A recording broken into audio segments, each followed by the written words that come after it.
Hello, ladies and gentlemen. Welcome to the very first edition of the TapOut Podcast. I'm your host, Connor from Conman167, and this is the podcast where we talk about all things WWE. It does not matter what is going on in the WWE, it will be covered here on the TapOut Podcast. So, as all of you know, this is a live stream podcast, so all of you can comment throughout the entirety of the live stream. I will get to your questions eventually. There are some topics that I for sure want to cover, so we're going to get through those as well. So the very first thing we're going to do here on the TapOut Podcast each and every week is we're going to go over what happened in WWE over the past week. Now, this was a special week because it happened to have a total of 4 events since what was it? Last Saturday, right? A total of 4 events. There was NXT TakeOver Toronto, there was Survivor Series, and there was Raw and Smackdown. So, we are going to start off with NXT TakeOver Toronto, which I happened to be live for. I was actually in Toronto for this awesome event. There was lots of great matches that happened. Some really great moments. The fact that Ty Dillinger was so over. So, we'll just start talking about that. And then we'll get to your guys' questions eventually. So, I want to welcome you all to the podcast. Thanks for joining. And welcome to the TapOut Podcast. So, taking us over to Toronto, TakeOver Toronto. It was very good. It was a very, very good show. I got to witness it live. It was awesome. It was awesome. It was my very first live big event that I got to go to. I saw I want to say a house show when I was 11 or something like that. This completely blew it out of the water. This show was amazing. It contains a match of the year. So, the very first match that was up was Bobby Roode versus Ty Dillinger, and this was awesome to see live. The fact that both men are so over. Bobby Roode's glorious entrance is probably the most over entrance in the entire WWE, if not Shinsky Nakamura. But, his glorious chant is awesome. That guy is money. Now, we got a good match between the two of them. Ty Dillinger showed he's just as over as ever. And let's be real, he got that 10 chant going. It stayed there the whole weekend. It was even prominent in Smackdown last night. So I think it's going to be a thing going forward, at least in NXT for sure. I don't know if it'll stick around on the main roster, but that 10 chant, man, everybody seems to be doing it. It's fun. And Ty Dillinger's over. He is finally becoming the star. He is over as they get. And so, it was just a good showing from Ty Dillinger. Now, Bobby Roode did end up picking up the win with the glorious drop. I think that's what it's called. Let me do a double check here. The glorious drop. So that DDT is now known as the glorious drop. A very good match between the two. It was a good show opener. And that was just how you open a show. You get the entire crowd right into it. And it was perfect. It was glorious. That's what that was. So, the next match that we had was the Dusty Rhodes Tag Team Classic Finals. Paul Ellering was suspended above with a, what was it called? The shark cage, right? So he wasn't supposed to get involved in the match. And here's the thing. Watching it live, you just came off a great match with Bobby Roode and Ty Dillinger. Now, it was good, this match. The Authors of Pain are a very interesting duo because apparently big things are planned for them if they're winning this tag team classic, right? But they're just not quite there yet in consistent in-ring work.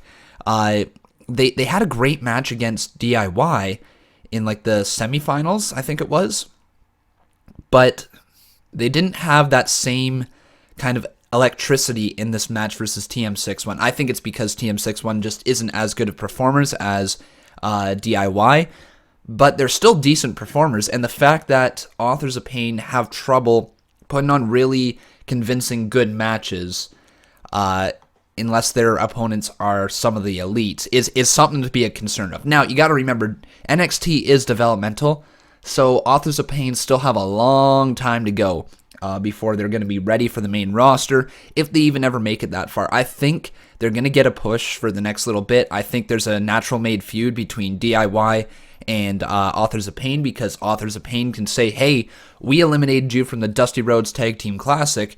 We own a shot at your NXT titles. So you're probably going to get the rematch between, what was their name? The Revival and DIY at then like in the next month or so, and then they'll move on from that feud. And then I think the next feud for them would make sense is the Authors of Pain versus DIY for the tag team titles, culminating at the next TakeOver special, probably at the Royal Rumble. That would be it.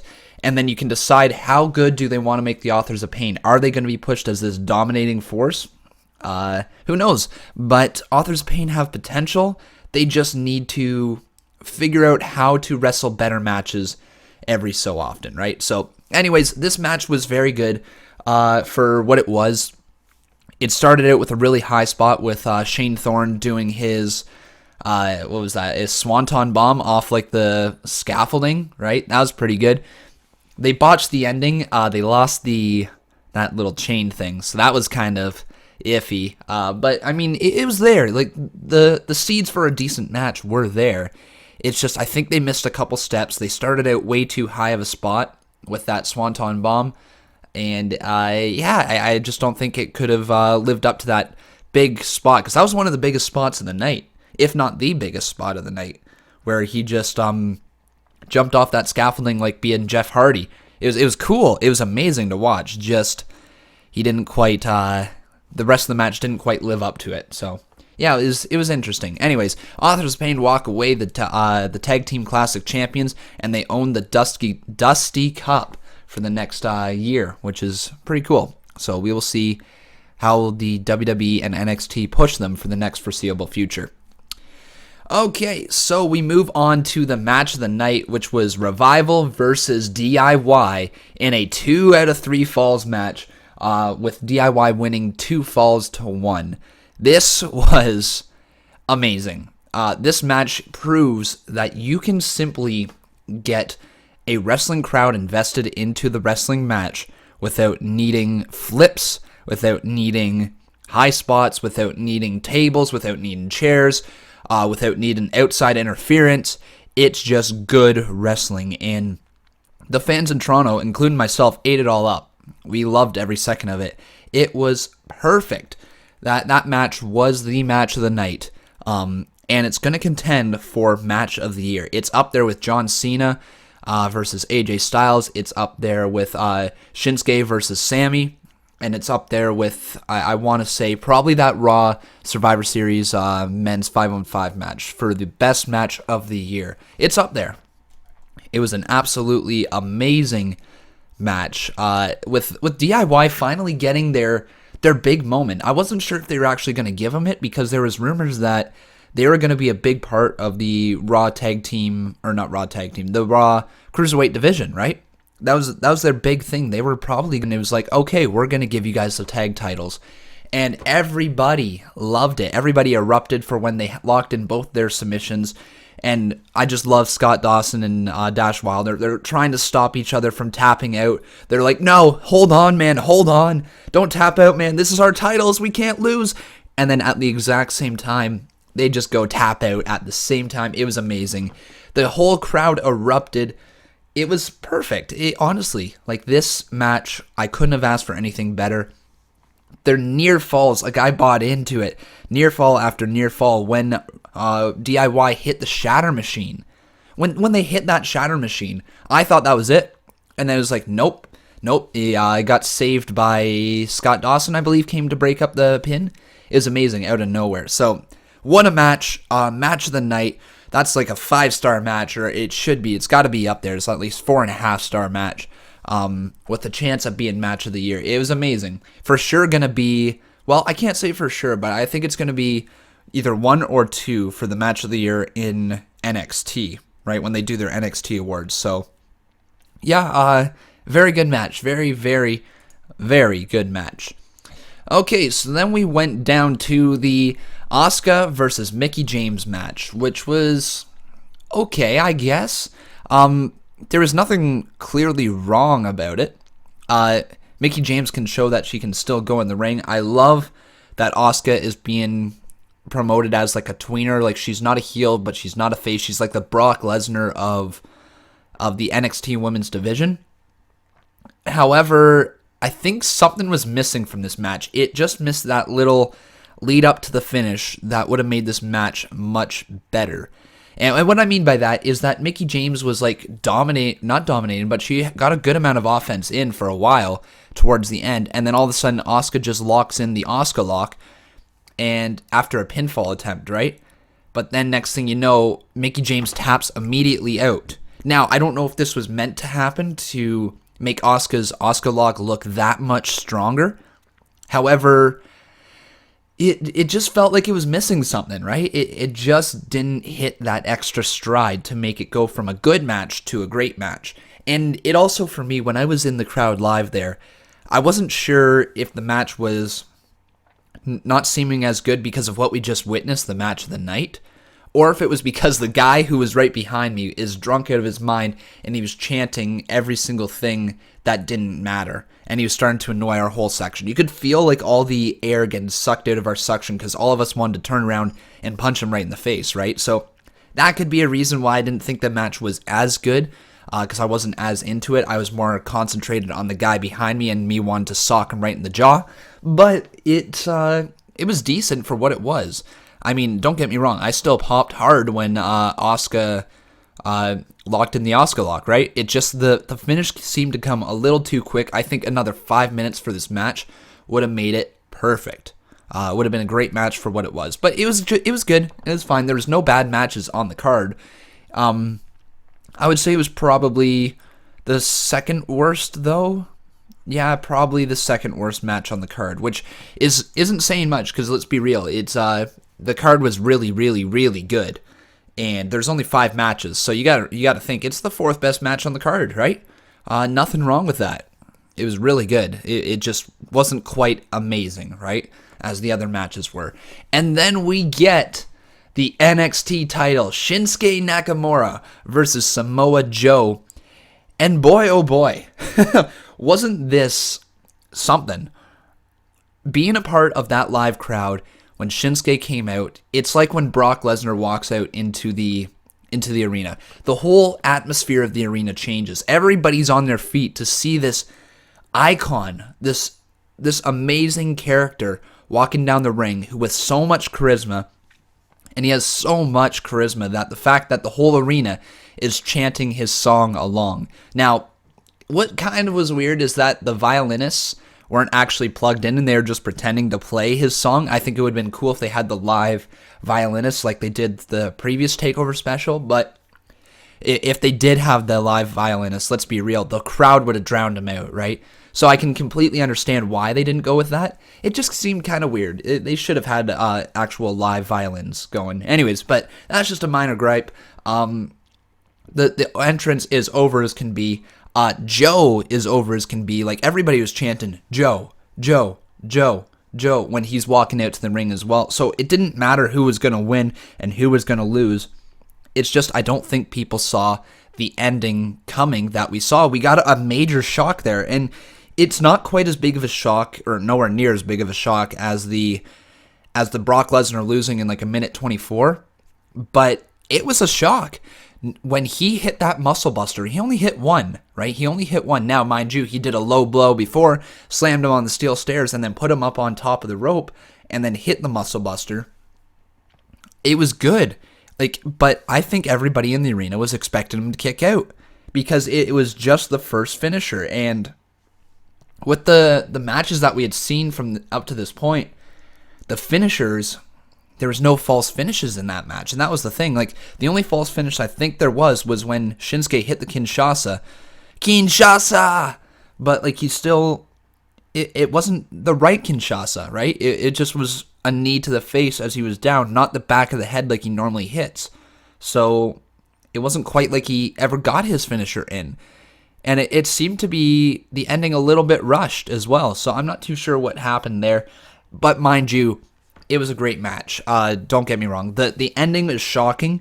The build up to the end was kind of cool, but it told a story.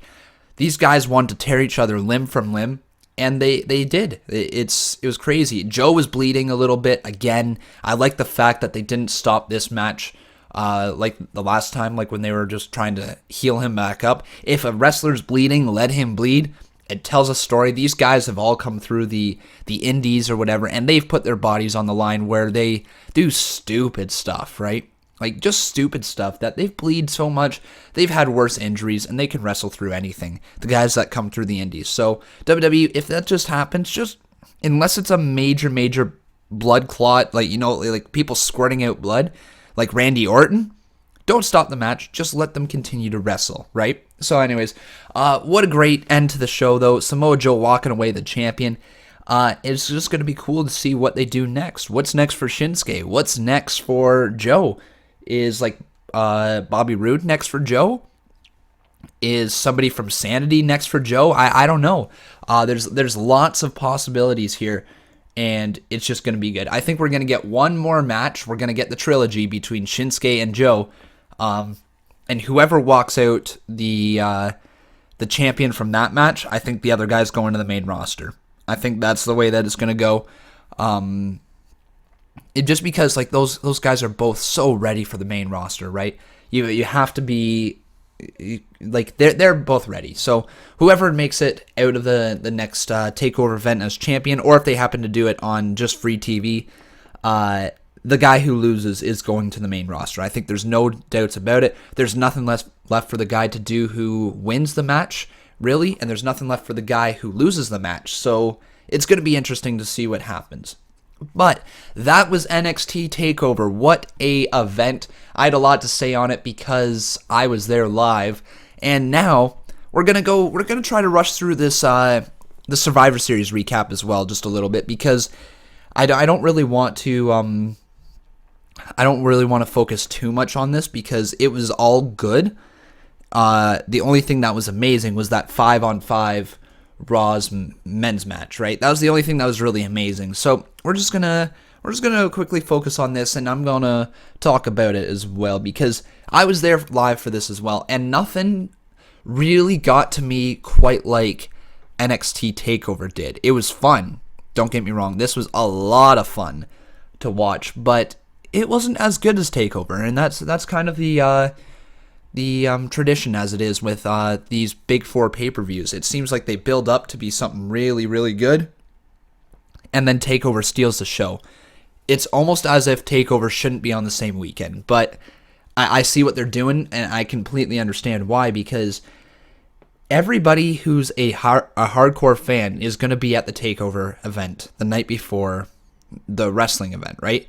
If you start moving them to different weekends, you're not going to get as many people showing up because people are flying and they're coming from all over the place to attend Survivor Series. They're flying and coming all over the place to attend SummerSlam, WrestleMania, Royal Rumble, because those are the big four. If you start giving them Raw and the ability to go to a TakeOver special, you're going to get a lot better numbers. So I completely get it. So anyways, that is why they're going to do takeovers on the big four pay-per-views. It makes perfect sense, and I'm okay with it. So yeah, like I said, I was at Survivor Series Live as well, and it started out with the women's 5-on-5 elimination match, and I think the right thing happened with Charlotte and Bayley winning. It was cool, the fact that they played up the idea that Bayley was the weak link of the team going into this, and then she picks up the final pinfall. I think that was great. That was great booking on their part. And then after is the big thing. I mean, I didn't like the fact that, what was it? Nikki Bella wasn't involved in the match. I think SmackDown really could have used a big name like that. Natalya was fun coming out because she's Canadian, but let's be real, she's not quite Nikki Bella. Nikki Bella's a much bigger star. I didn't like Nia Jax. I don't like Nia Jax one bit. I think she is terrible in the ring, and I think she is a brutal talker for how she looks. She comes across as the whiny, like high school girl, if that's the way that I can put it, the one who just speaks with sass, you know what I mean? But she's this big girl. She's supposed to be a monster on the Raw division, and she comes out and says, "I'ma break you in half, you Barbie doll." Right? That's how she speaks. She speaks like a just like a high school girl, and I don't like it. I don't like anything about Nia Jax. I think she's just gonna be a person that people can overcome, kind of like a Big Show, kind of like a Kane. now in the WWE. So anyways, that's focusing on that. Charlotte beats Bayley down after the match. It was good. And the match was just good, right? It was a solid match. Nothing amazing that happened. Decent opener to the show. I think the tag match should have been the opener because that had a lot of higher spots. It had a lot of flips. It had a lot of excitement to it and a good build up to the end. But anyways, that was good. It was good for what it was. So then we move on to the Intercontinental Championship match between The Miz and Sami Zayn, where Sami Zayn loses via pinfall after Maurice distracted him by ringing the bell, thinking Sami Zayn had won, and then he doesn't. So yeah, this match was good. I think what made it not be great is that they didn't get that extra false finish. They didn't get the Sami Zayn hitting the haluva kick and then Miz kicking out. They didn't get Miz hitting the skull-crushing finale and then Sami Zayn kicking out. I like it that the Miz won via a roll-up. I think that's a good way to end it. Sami Zayn still looks strong, but I think they could have given another 2, 3, 5 minutes, something like that, to hit their false finishes, and that would have just made the match that much better. So it was good. It was a good match. Maurice is arguably the best heel manager in the business right now.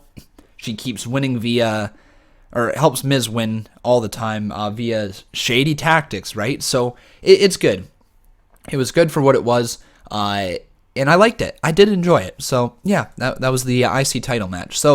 But then we got on to what was arguably one of my favorite matches of the night. I know there was a lot going on. My favorite match was hands down the Raw 5v5 men's tag match or men's Survivor Series match.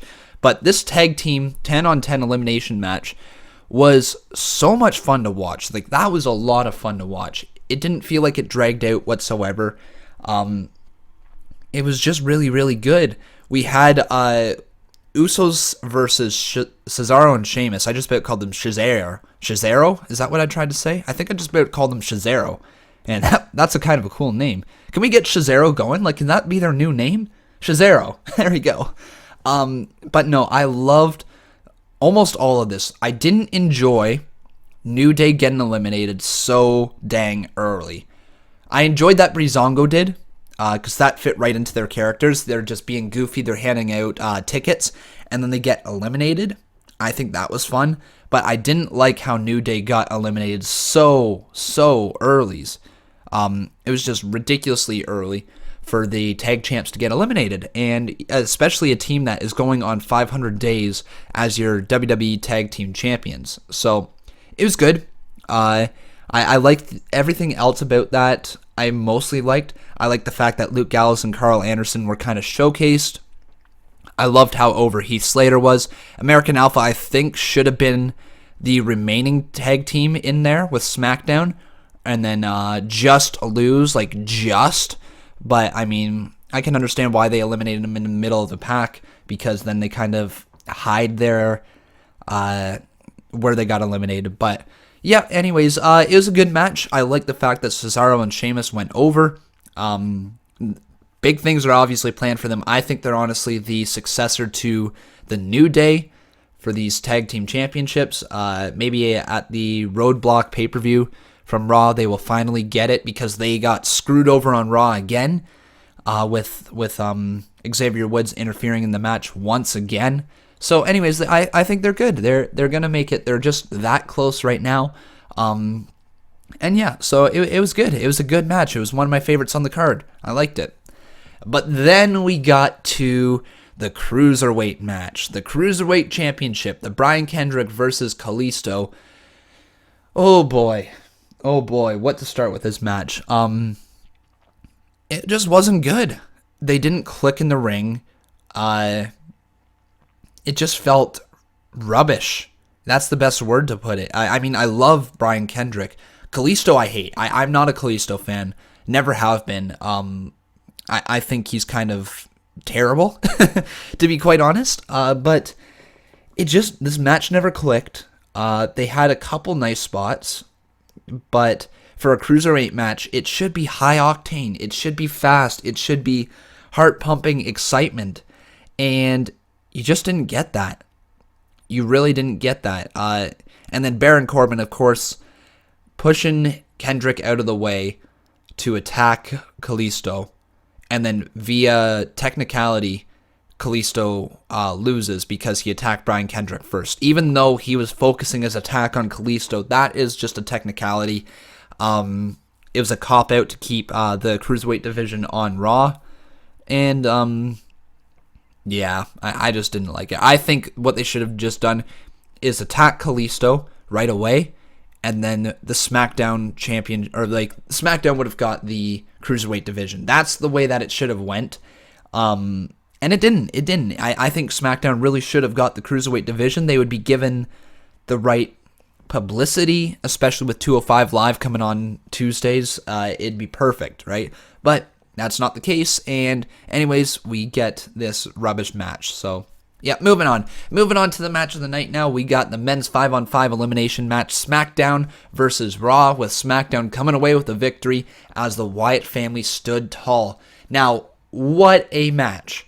This lasted nearly an hour, and matches that get that much time with that much talent in there are going to be good matches. Like, it's going to be good. The fact that James Ellsworth eliminated Braun Strowman after he was in a jobber match to him, which led to his WWE contract, is just amazing. What a way to come full circle. That was probably the best spot of the match, even though there were so many others. Shane jumping onto the table with his elbow drop and putting Braun Strowman out in the first place. Then James Ellsworth getting thrown into the table. The Shield reuniting. RKO out of nowhere. The spear out of nowhere. And then, like, just the fact that Roman's in the ring with the Wyatt family, and you're thinking, God, he's going to overcome the Wyatt family because the Wyatt family never wins anything. And then for Randy Orton to take the spear and Bray Wyatt to hit Sister Abigail was an amazing end to the match. Couldn't have done it better. There was no way you could have done better booking than that. It was just perfect. Everything in that match was perfect. It is a match of the year contender, in my opinion. People may not agree with me on that because there wasn't as much wrestling as some other matches, and I don't think it will win the match of the year, but part of wrestling is to create moments. It's to create things that people are going to remember for the rest of their lives. You remember good moments in wrestling. You don't necessarily always remember good matches, right? Think about some moments in WWE history that you remember. You remember Shawn Michaels super kicking Ric Flair as he says, "I'm sorry, I love you." You remember where you were when Undertaker lost at WrestleMania to Brock Lesnar. You will remember when the Shield reunited for that triple powerbomb, because you know why? I can remember too a few pay-per-views, or what was it, maybe a year or two ago, when they did the same thing. They reunited in and they did that triple powerbomb through the table again. I don't remember which pay-per-view it was. I don't remember what the match was for, but I remember them getting together. So you're going to remember for a long time Shane getting speared out of midair. You're going to remember the 5-star frog splash turned into an RKO. You're going to remember Shane jumping onto the table and putting Braun Strowman through it. You're going to remember these things, and that is what wrestling's all about, is having these moments that you can just lose yourself in, that you can mark out like a fool, and just enjoy it. Enjoy wrestling for what it is. So, what a great match. Is just awesome.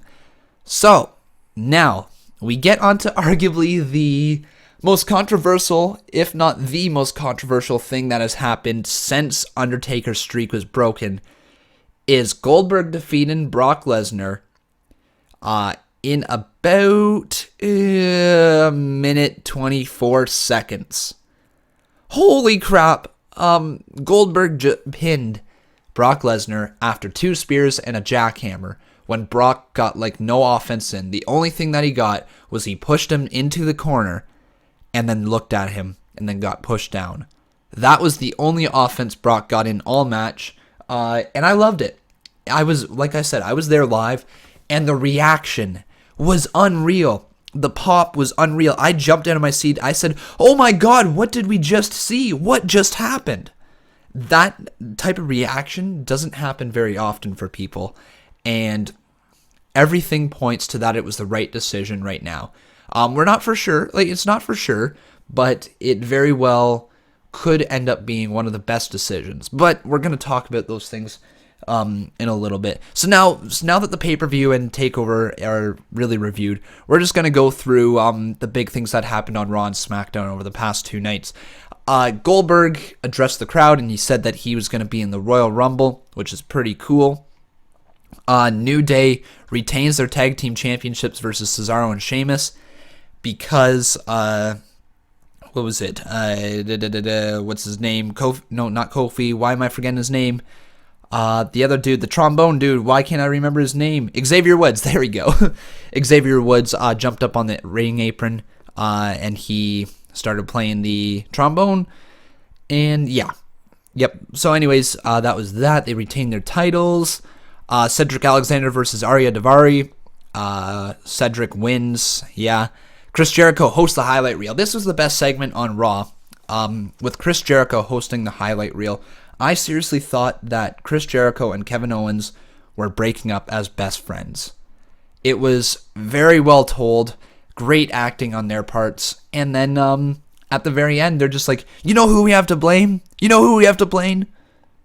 Roman Reigns. And then that was, everybody popped for that because they hug it out. It was great. Yeah. Then we also got like a little promo thing where Rusev caught Enzo Amore naked with Lana looking at him. That was funny. That was interesting, wasn't it? Oh, new jokes. The best in WWE. Penis jokes, right? Isn't that great? But anyways, it looks like there's going to be a feud between Big Cass and Rusev moving forward, as Enzo Amore just got completely demolished by Rusev, and what she should have been. But that's going to be an interesting feud, Big Cass versus Rusev. So we'll be interested to see that. Gallows and Anderson win a tag team title shot next week after beating the Golden Truth. Thank God it wasn't the Golden Truth that won. So that'll be a nice little match next week, Gallows and Anderson versus the New Day. Then we got Sami Zayn and Braun Strowman. Braun Strowman Braun Strowman won the match after Mick Foley stopped the match for Sami Zayn. Sami Zayn was in a rough place. Yeah, that was fine. And then what happened after that? Charlotte Flair, Nia Jax, and Dana Brooke versus Sasha Banks and Bayley. Was that it? Or Dana Brooke was at ringside. That's right. Yeah. So then Sasha Banks and Bayley win. Yeah, that was fine. That was fine. Keep setting up the Bayley versus Flair match that's going to happen eventually, but it looks like Sasha Banks is going to get her title match next week on Raw. Then we got a number one contendership match between Rich Swann, Noam Dar, and TJ Perkins for the Cruiserweight Championship. I think everybody knew that Rich Swann was going to win it. Right move there.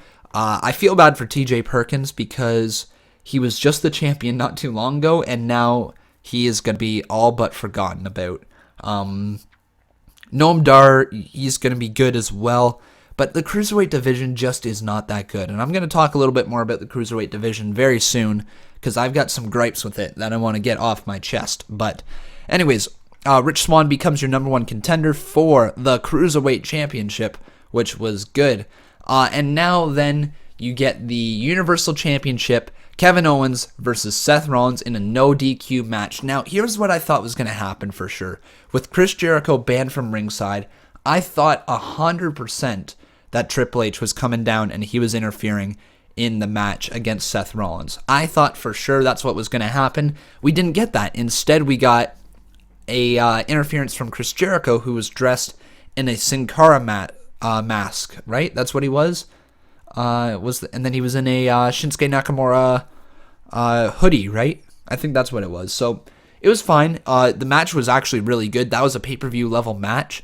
The high spot where Seth Rollins jumped off the like whatever those things are called, like out of the stands onto Kevin Owens, was great. The one thing that I have with WWE right now is that they are placing their commercials in the worst places. This match had 2 commercial breaks, and during each of those commercial breaks, a high spot happened.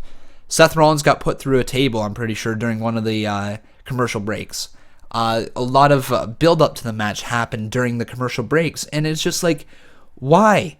Why are you putting these commercial breaks right now when you can just put them earlier in the show? And, like, you know what I mean? Just, it was very poorly planned out. It kind of ruined the momentum of the match. But, I mean, it was still a great match. It just had the possibility to be an amazing one to the TV viewer experience. And it wasn't, right? Because the commercial breaks.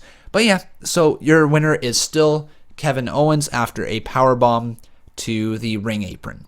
So that was the Raw review right there. And quickly through Smackdown as well. We're just going to go quickly. At the start, James Ellsworth says he wants to... he earns his contract, right? James Ellsworth earns his contract. AJ Styles says, let's put that contract on the line. If you win, you get a shot at my WWE Championship. So, anyways, that was the start of the night. Ellsworth agreed. And then Shane McMahon says to Dean Ambrose, hey, you're kicked out of here. Get out. And that would start up the kind of the storyline for the rest of the night with Dean Ambrose not listening to Shane. So, yeah, that's going to be interesting to see where that leads in the future. We then got the Intercontinental title match between Miz and Callisto. This was a no-brainer that Callisto was going to lose via interference from Baron Corbin. It was perfect. Miz is a great heel. He just keeps winning every match via some sort of shenanigan, and it makes people just hate him. So I think it was perfect. It was good. It was very good. We then got the number one contenders tag team turmoil match between American Alpha, the Usos, Hype Bros, the Ascension, the Vaudevillains, and Breezango. And this was basically a throwaway match until American Alpha and the Usos. Nothing major happened until American Alpha and Usos got in the ring together. And this became a really good match. I wasn't sure who was going to win. I thought maybe for sure that the Usos were going to win since Heath Slater and Rhino are a face tag team. But what happened after the match, after American Alpha won, shocked me. I did not see this coming. The Wyatt family comes out, goes on the screen and says, you're not the last tag team. You haven't won yet. So the finals of this match are going to take place next week when Randy Orton and Bray Wyatt face American Alpha in what is bound to be like an oh my god match. It's going to be a great match, and I think it's almost given that the Wyatts are going to win that match because they're riding a wave of momentum right now, and they're going to be the next tag team champions. I did not see that coming, but that is going to be really cool to watch.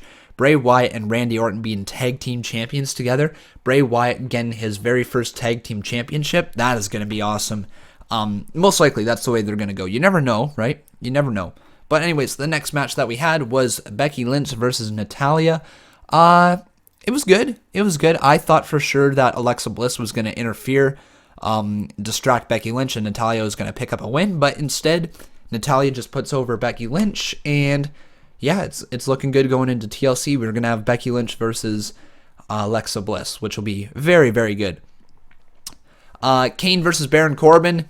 What a weird match that was just to have in there. It was literally in there so that Callisto could get some revenge, but Baron Corbin did win via DQ.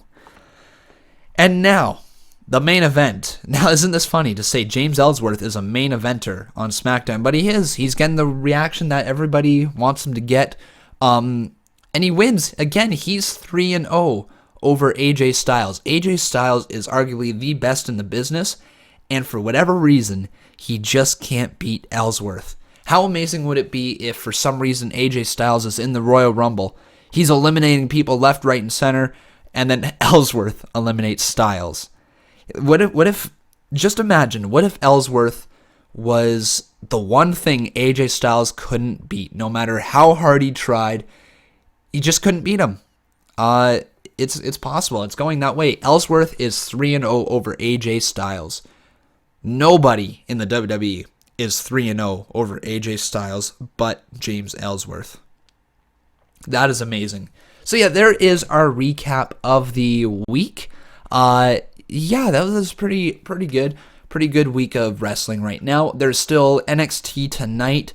I don't think anything major is happening on this NXT because the pre-show from NXT TakeOver, I believe, is recorded for NXT Live TV for Wednesday nights. I could be wrong, but if I remember correctly, the pre-show was Rich Swann getting a victory over somebody, and the 3-on-3 match with Ember Moon, Liv Morgan, and what's her name, Aaliyah, getting the victory over those guys. I think that's tonight. I think that's what the matches are being shown tonight.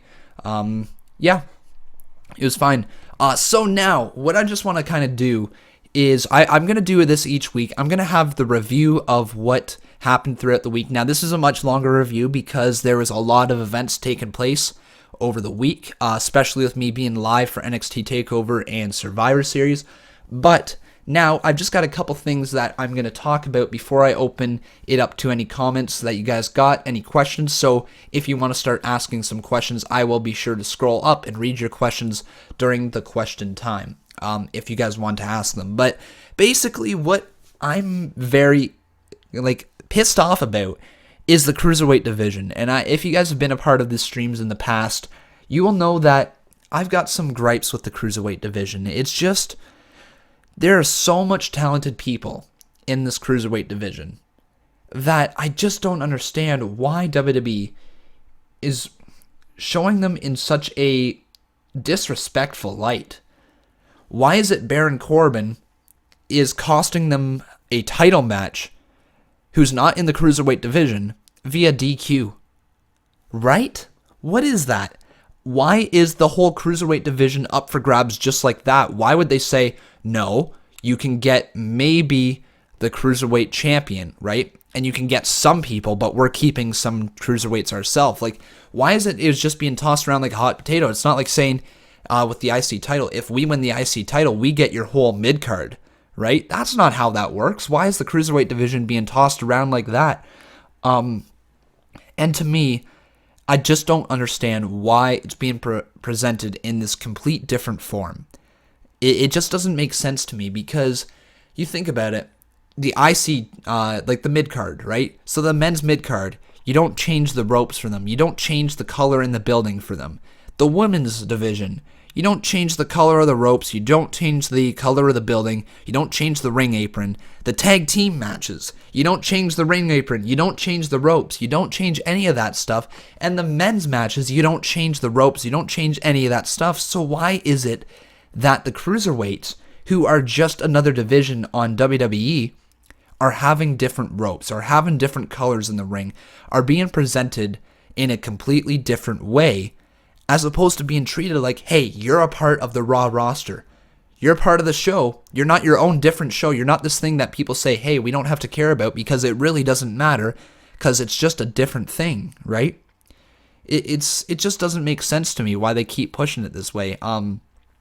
I hope they get rid of the purple ropes to start. I can deal with the purple, the hue to the arena that they put in. I might be able to deal with that. It's just they're trying too hard. And sometimes trying too hard in WWE means that you get fans to turn against it. Because I love the Cruiserweights, right? I think the Cruiserweights are some of the best wrestlers in the world. And you're presenting them in a dumb way that's not going to get them over. That's just my opinion. That's my solid opinion on it. Not much else I can say about that, really. It's just kind of my gripe right now in WWE. Now, mind you, they do have 205 Live coming, and 205 Live is going to be perfect for the Cruiserweights. That is going to let the fans get to know them a little bit. However, here's one thing. It's being presented on the WWE Network. And while I'm okay with the WWE Network, most of the fans that watch their shows like NXT, the pre-shows, what have you, are diehard fans. And they already know about these Cruiserweights. They already watched the Cruiserweight Classic. And I'm just not sure if 205 Live is going to do what they want it to do and help get the Cruiserweight division over. I don't think that is going to help because you're not showing it to the casual fans. But it's certainly going to help a little bit. I mean, more airtime for the Cruiserweights is never a bad thing. You might start getting people listening about it. It might turn into the next NXT, right? But it might not. It might flop.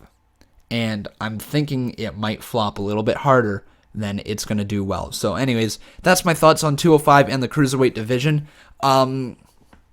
What's next for Brock Lesnar? That is one of the big questions that are being asked this week. What is next for Brock Lesnar?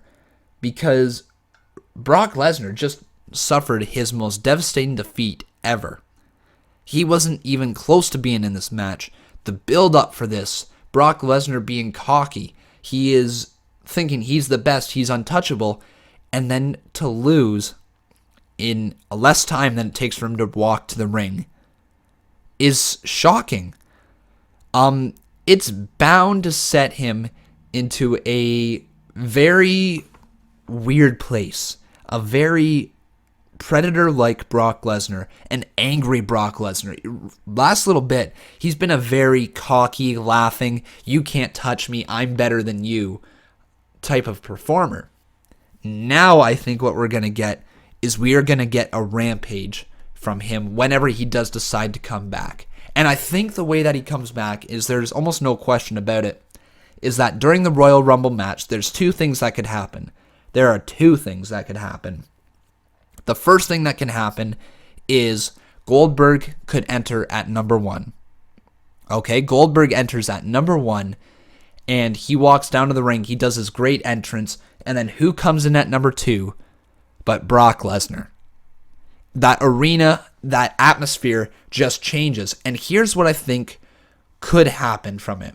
He walks down to the ring, Brock Lesnar gets in the ring, they start fighting, right? They're punching each other, they're going at it, and then Goldberg eliminates Lesnar. Goldberg throws Lesnar over the top rope, and Lesnar snaps.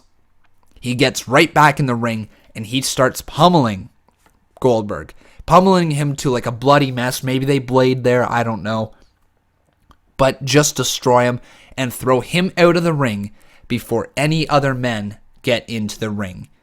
So the very first start of the match gets people popped, but the two biggest favorites to win a Royal Rumble, if they're in it, are now out of the Rumble, and that sets up a WrestleMania rematch between Brock Lesnar and Goldberg. And Goldberg is just going to be pissed, so he's going to accept Brock Lesnar's challenge, and then Brock Lesnar goes over Goldberg at WrestleMania to finally get his revenge. I think that's the way that it should be booked. I think that makes the most sense. There also could be Goldberg enters the Royal Rumble at just whatever point, and then he starts eliminating people, and then Brock, who's not entered into it, just comes in and eliminates Goldberg, setting up their rematch, right? That's the possibility. There's so many possibilities with the Royal Rumble, though, but I think that is probably your biggest bet for Brock. We're not going to see him at all for the next 3 months. Is it 3 months till Royal Rumble? I think it is, right? Yeah, 3 months till Royal Rumble or something like that.